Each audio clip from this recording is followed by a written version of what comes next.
Sabi nila, pag magkapatid, madalas parehas ng trip. Kapag kambal naman, hindi daw mapaghiwalay. Ang closeness, hindi mo ma-break. Pero ang totoo, pwede din sila magkaiba ng trip. Magkaiba ng gusto, magkahiwalay at may sari-sariling mundo.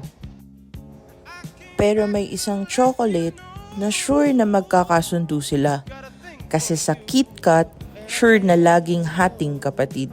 Will only break it for sharing, but will never ever make their strong bond break apart.